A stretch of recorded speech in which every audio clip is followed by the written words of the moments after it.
In the quiet evenings of ancient Greece, as soft winds whispered over the low hills and the moonlight touched the white marble columns of sacred temples, the people would look up at the sky and believe the gods were watching from Mount Olympus.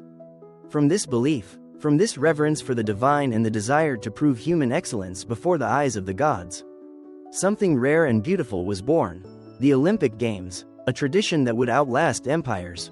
Rooted in faith, ritual, and a deep love of physical perfection, came to life in a small, sacred corner of the Greek world, centuries before the Olympics became a global symbol.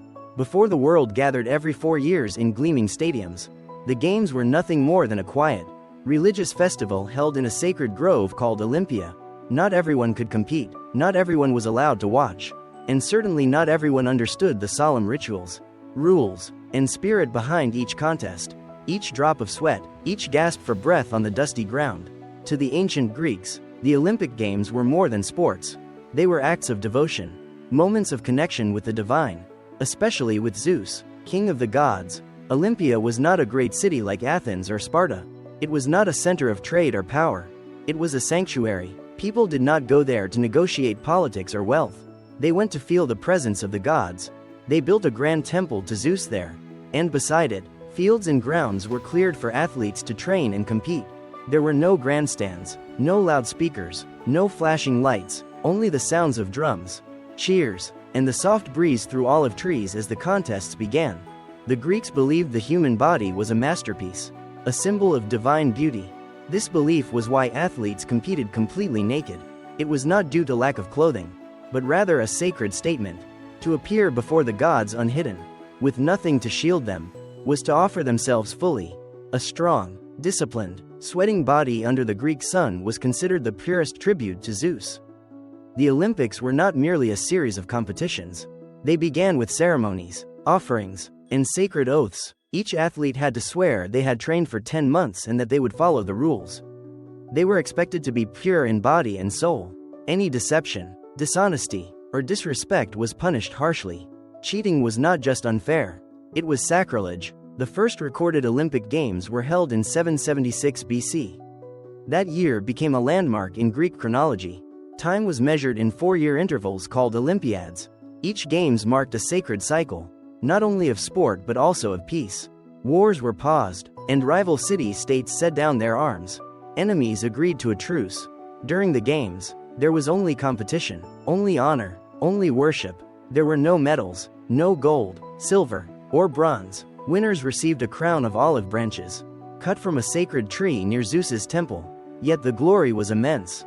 Victors returned home as heroes. Their names echoed through city streets. Some had statues made in their likeness. Some were granted land or lifelong privileges.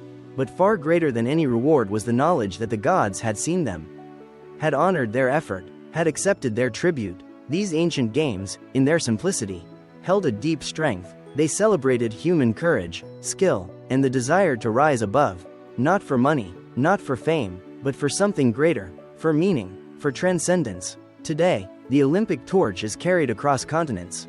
Stadiums light up, millions watch, yet the essence, the spirit, remains. If you pause, if you look past the cameras and crowds, you might still feel a faint echo from that valley in Greece, where men once stood bare under the sun, silent before a marble altar, ready to run, to wrestle, to leap, not just to win, but to belong to something eternal. To understand why the Olympics were more than games, one must first understand the Greek world in which they lived. The ancient Greeks were not one unified nation. They were scattered across city-states, each with its own government, laws, and even dialects. Athens, Sparta, Corinth, Thebes, and dozens more dotted the map like individual stars. All proud, all independent, they often fought, argued, and distrusted one another. Yet, somehow, they shared the same gods, the same myths, and the same language of honor. And every 4 years, like a silent agreement passed down from the heavens, they laid aside their swords and sent their strongest men to Olympia. This truce was called the Ikshera, the sacred peace. It was more than a ceasefire. It was a reminder that no matter how fierce their rivalries, all Greeks were bound by something higher. Messengers were sent across the land to proclaim the truce. No soldier was to march, no city was to attack, no man was to be harmed during the games. Even enemies were welcome at Olympia. It was perhaps the only moment when unity shimmered above conflict. The journey to Olympia was not easy. Roads were rough, mountains steep, rivers unpredictable. Athletes, trainers, priests, and spectators walked for days, sometimes weeks, from distant corners of the Greek world.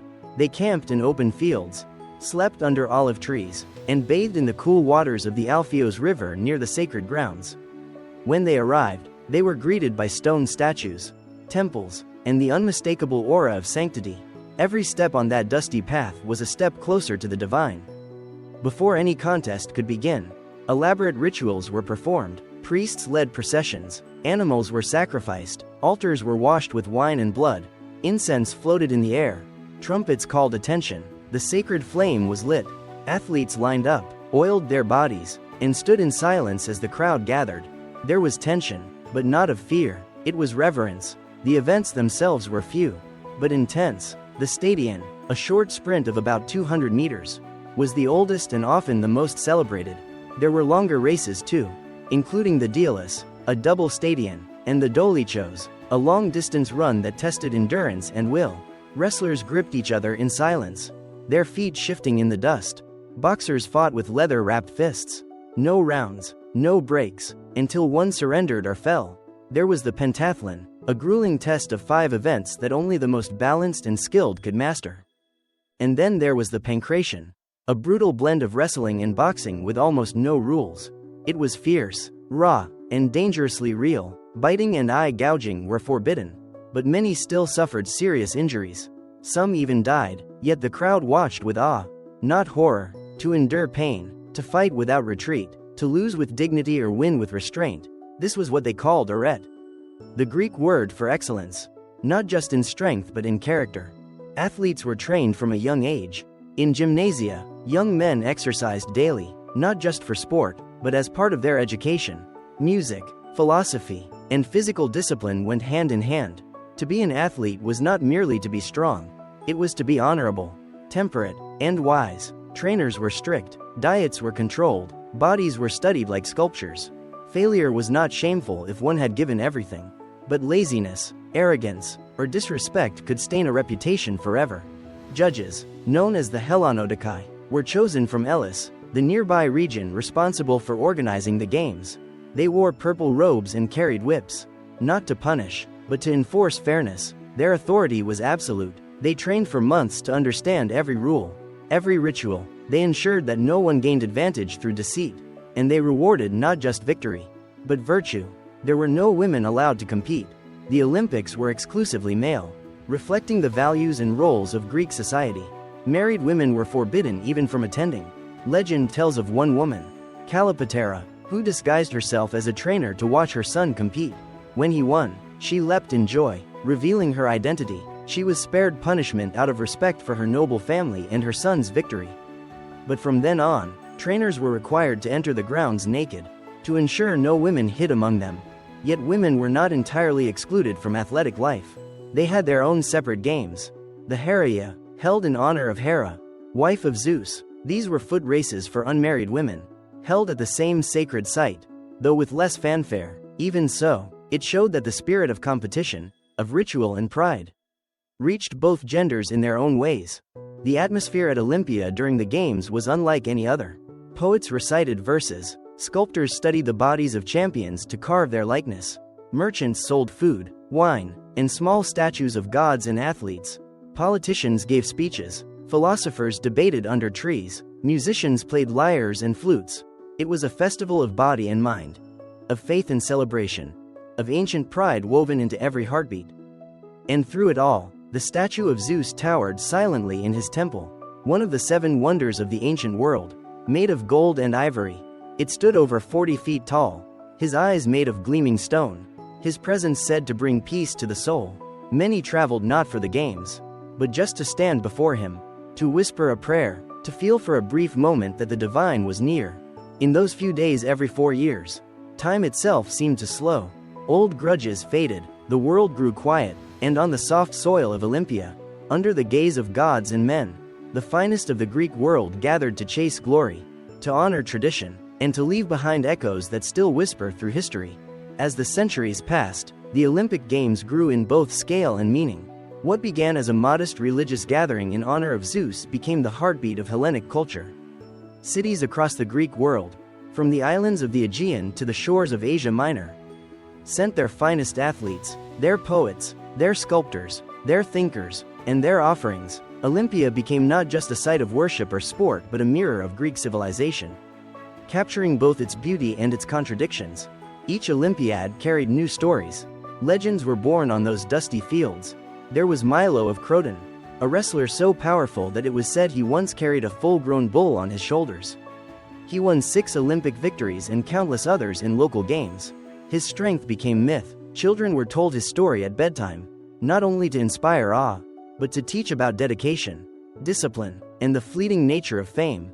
There was Leonidas of Rhodes, a runner who won 12 Olympic victories over 4 Olympiads, mastering both the short sprint and the longer race, and even the race in full armor. His legacy endured for over 2,000 years, unmatched until modern times. His name echoed through gymnasiums, temples, and schools, always spoken with admiration and pride. But not all stories were of victory. Some were of heartbreak, of falls just before the finish line, of disqualifications for minor faults, of men who trained for years and left Olympia in silence. These stories, too, were remembered, for in the Greek mind, how one handled defeat was just as revealing as how one celebrated triumph. A graceful loser could win the respect of a crowd more deeply than a boastful winner ever could. While athletes basked in the glow of admiration, the sculptors and poets captured their essence. Victors often commissioned statues in their likeness, placed in the sacred grove of Altus, where pilgrims walked quietly, marveling at human form rendered in marble and bronze. These were not just trophies. They were messages to the future. They said, "I was here, I gave everything, I became more than myself." Some cities built special monuments to celebrate their champions. Public banquets were held, taxes were forgiven, songs were composed. A single athlete's victory could elevate an entire city's prestige. It was more than personal glory. It was collective pride. The religious nature of the games remained central. Every contest, every ritual, every moment unfolded under the gaze of Zeus. His altar at Olympia, made of ash from countless past sacrifices, was both sacred and symbolic. Offerings were piled high before major events. Smoke curled into the sky, carrying hopes, fears, and promises. Athletes often prayed before competing. They did not ask for victory. They asked to be worthy of the challenge. One cannot forget the spectators. They came from all walks of life. Rich and poor, citizens and foreigners, gathered beneath the summer sun, sitting on stone benches or standing along the track, shading their eyes with woven hats. There were no printed programs, no scoreboards. Everything was witnessed live, then retold by voice and memory. And as night fell, torches lit the paths and laughter mingled with philosophical debate. People did not come only for the races. They came to be part of something timeless. Despite the spiritual and cultural weight of the games, they were not without flaws. Politics crept in, slowly but surely. Cities competed to outshine one another, to bribe judges, to gain favor through offerings and gifts. Some athletes sought shortcuts, hoping for glory without labor. Scandals arose. Statues were erected not only to honor heroes, but to shame cheaters. These were called the Zanes, statues of Zeus placed near the entrance to the stadium, each bearing an inscription of dishonor. They served as a warning: walk this path with virtue or do not walk it at all. Still, the spirit of the Olympics endured. Even through times of war, plague, and political chaos, people still came. They still walked those dusty roads. They still stood in silence before the flame. And every 4 years, for 5 short days, the world felt a little more united, a little more sacred, a little more full of promise. Beyond Olympia, other Panhellenic games existed. There were the Pythian Games at Delphi in honor of Apollo, the Isthmian Games near Corinth in honor of Poseidon, and the Nemean Games in the Argolid. Together with the Olympics, they formed the sacred circuit, the crown of Hellenic athleticism and worship. But none held the same weight, the same deep-rooted reverence, as the games at Olympia. Even philosophers attended the games. Plato, Socrates, and later Aristotle spoke of athletics as vital to the soul. Physical excellence was not just about strength. It reflected balance, harmony, and control. To the Greek mind, a strong body without a trained mind was incomplete, just as a wise mind without discipline was hollow. And so Olympia became not just a ground of competition, but a school of life. Boys watched their heroes and dreamed. Men measured themselves not only in muscle, but in honor. Elders remembered past champions and wept quietly at the thought of time's swift passage. There was always someone faster, stronger, younger, but no one could ever take away the spirit with which a man competed. Even now, thousands of years later, when we think of the ancient world, our minds return to this image. A cloudless sky, bare feet against sun-baked earth, the roar of a crowd, the flicker of a flame, and in the center of it all, a young man, still and focused, waiting for the trumpet's call, heart pounding with the rhythm of history. The ancient Olympics were not just athletic events. They were embedded in the broader fabric of Greek identity, an identity shaped by religion, mythology, and the constant pursuit of arete, a Greek word meaning excellence or virtue. For the Greeks, the games were a sacred space where this excellence could be displayed. Not for profit or power, but for the honor of one's city and the gods. Yet behind the scenes, the world was changing. As the classical period gave way to the Hellenistic age, the once fiercely independent city-states began to lose their grip. Conquest and empire shifted power from Athens and Sparta to the Macedonian kings and later to Rome. Still, the games endured, for even as empires rose and fell, Olympia held its place like a stone rooted deep in the riverbed of time. The arrival of the Romans introduced new customs. They brought their own gods, their own forms of entertainment, and a different understanding of glory. Gladiators and chariot races began to dominate the Roman imagination. The theater and spectacle of violence drew crowds far greater than those at Olympia. But the Greeks resisted. They held onto the purity of their games, clinging to the old forms, the old rites, the old rules. At times, Roman emperors participated in the Olympics, hoping to bask in their sacred light. Nero, famously, entered the chariot race and declared himself victor even though he fell from his chariot. It was a moment that angered many Greeks, but they did not forget. The memory lingered, like a bruise on tradition.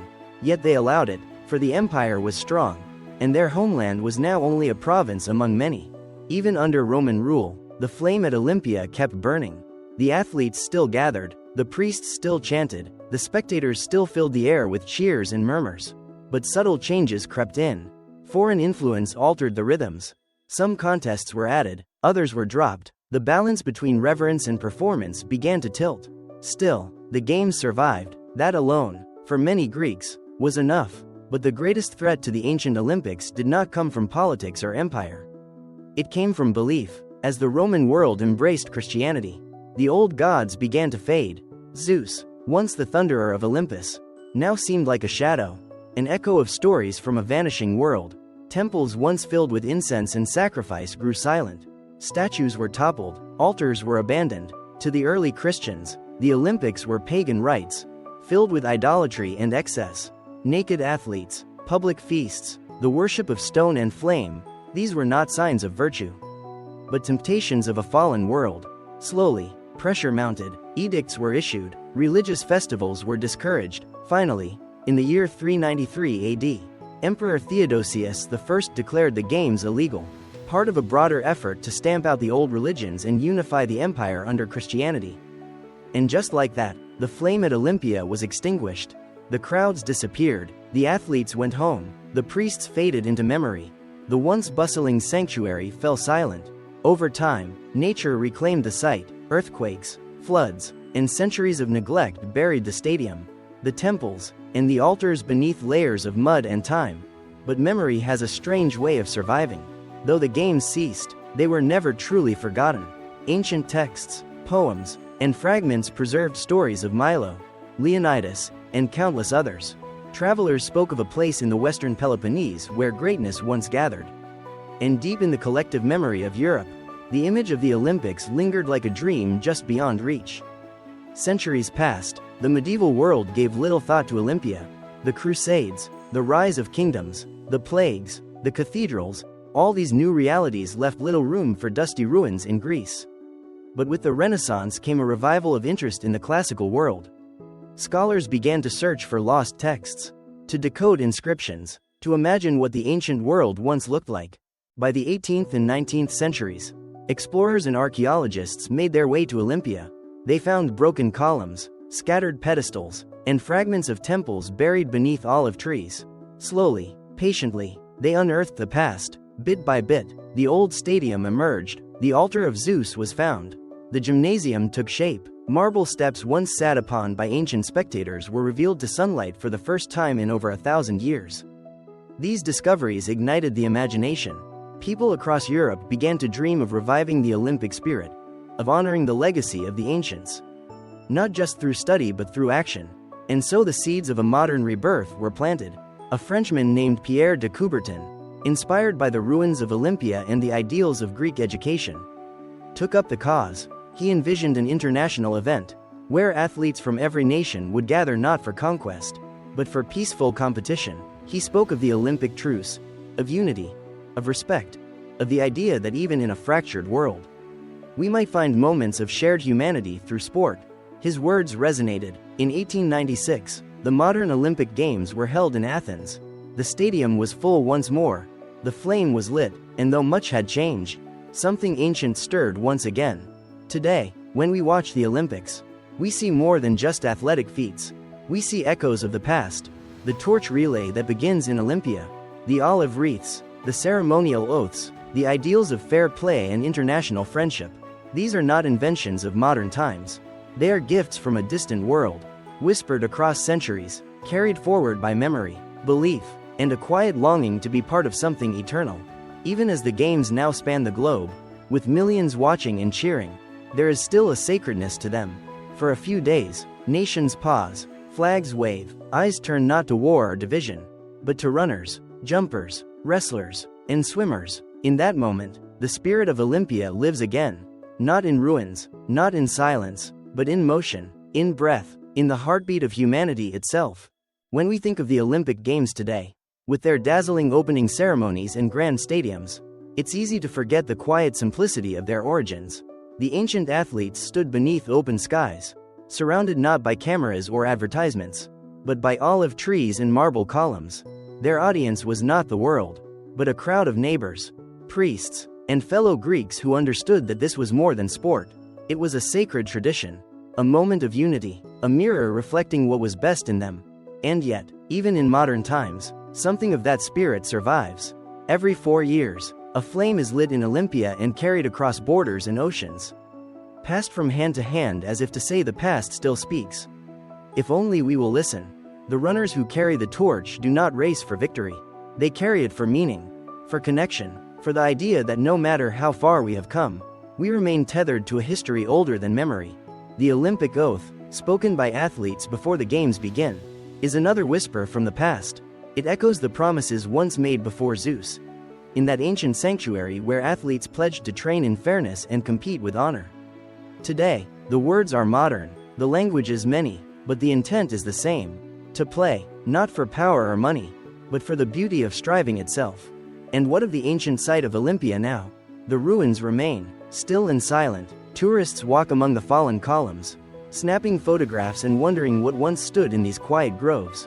The stadium, now uncovered from centuries of earth, stretches out like a sleeping giant, worn but not forgotten. Children run across the starting line, laughing, unaware that they step where legends once stood.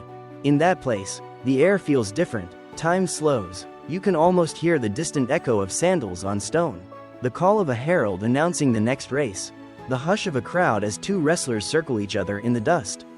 You can imagine the flicker of torchlight on marble, the smell of fresh laurel leaves, the murmured prayers rising to a sky untouched by centuries. These are not the images shown on modern broadcasts. They are not part of the commercial spectacle we know today, but they linger in the quiet places of the imagination, where stories live long after buildings fall. In those stories, Milo still flexes his mighty arms, the victors still raise their wreaths, the gods still watch from Olympus, pleased not by victory, but by the courage to try. The story of the Olympics is not one tale but many. It is the tale of a people who believed that the body was a temple and sport was worship. It is the tale of a world that shifted from pagan to Christian, from Greek to Roman, from forgotten to remembered. It is the tale of those who found broken stones and saw in them not ruin, but rebirth. Pierre de Coubertin once wrote that the most important thing in the Olympic Games is not to win, but to take part. That idea, so simple yet so profound, stretches back to the very first games. The ancient Greeks competed for honor, for excellence, for their cities, but above all, for the joy of the contest itself. They knew that to strive, to test one's limits, was a kind of praise to the divine. And so the games continue. Through wars and peace, through protests and celebrations, the flame is passed. It burns brightly in Tokyo, in Paris, in Los Angeles, in every host city that opens its arms to the world. And always, at the beginning, the flame is lit in Olympia, not for tradition alone, but because that quiet grove, that ancient altar, still holds the first spark. As we drift further into the night, let us remember that history does not always shout. Sometimes, it speaks softly, in the rustle of olive leaves, in the crunch of sand beneath bare feet, in the hush before the race begins. The story of the ancient Olympics is a story of people, flawed and proud, who sought something greater than themselves in the simple act of running, leaping, and striving. It is a reminder that even in times of division and uncertainty, we have always found ways to come together, to honor each other through effort, through courage, through shared celebration. The ancient games may be gone, their temples worn and their altars cold, but the spirit they sparked still flickers within us. As you close your eyes and surrender to rest, let that spirit guide you gently. Picture the soft light of dawn over Olympia, the mist rising over the hills, the hush of a crowd waiting to cheer, and the quiet heartbeat of history, always there, just beneath the surface, waiting to be remembered. Sleep well, traveler of time. The games will begin again. They always do. Thank you for joining me on this quiet journey through the hills of Olympia, where the first Olympic flame was lit not just with fire, but with human belief in the nobility of effort. If you're still awake, I hope this story has brought you peace, like sitting among ancient columns, listening to the wind whisper through time. If these kinds of stories help calm your mind, please consider subscribing. Each night, we'll explore another forgotten chapter of the past, told gently, just for you. And if there's a topic you'd love to hear, feel free to leave a comment. I'm always here, ready to tell you a story. May your sleep be deep and undisturbed. And who knows, maybe tonight, in your dreams, you'll find yourself standing in that ancient stadium, surrounded by soft light and the echoes of cheers from over 2,000 years ago. I'll see you in the next video.